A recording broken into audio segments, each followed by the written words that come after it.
दिल्ली वालों के लिए एक बड़ी खबर है। राजधानी दिल्ली में बिजली महंगी हो सकती है। दिल्ली विद्युत नियामक आयोग यानी DERC ने power purchase agreement cost per बिजली की दरें बढ़ाने को मंजूरी दे दी है। दरअसल बिजली वितरण कंपनी BSES ने DERC के सामने दिल्ली में बिजली की खरीद को लेकर अर्जी लगाई थी। DERC ने अर्जी को मंजूरी देते हुए पावर परचेज एग्रीमेंट के आधार पर बिजली की दरें बढ़ाने की इजाजत दे दी है। इस मंजूरी के बाद से दिल्ली में 10% बिजली की दरें महंगी हो सकती है। आदेश के मुताबिक उपभोक्ताओं को आगामी जुलाई 2023 से मार्च 2024 के लिए एडिशनल टैरिफ का भुगतान करना पड़ेगा। जानिए उपभोक्ताओं को कितना अतिरिक्त भुगतान करना पड़ेगा।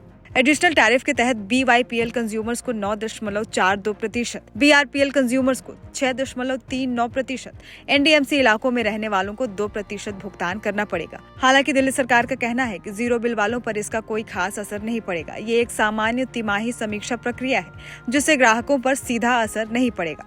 पावर परचेज एग्रीमेंट के तहत बिजली की कीमतें हर 3 महीने में समीक्षा के दौरान घटती बढ़ती रहती हैं। ठंडी में बिजली सस्ती हो जाती है जबकि गर्मियों में कीमत थोड़ी सी बढ़ जाती है। इससे पहले भी जब पावर परचेज एग्रीमेंट की दरें बढ़ी हैं तो सरकार ने इसका खर्च बिजली कंपनियों को खुद ही उठाने को कहा है।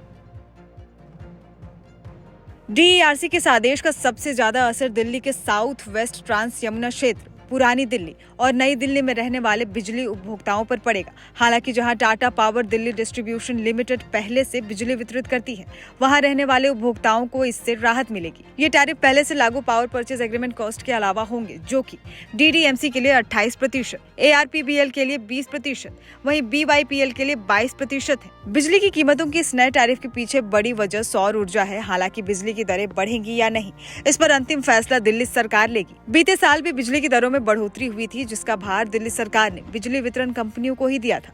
फिलहाल दिल्ली में 200 यूनिट तक बिजली फ्री मिलती है। साथ ही 201 और 400 यूनिट तक खर्च करने वाले उपभोक्ताओं को बिजली के बिल में 50% तक की छूट भी मिलती है।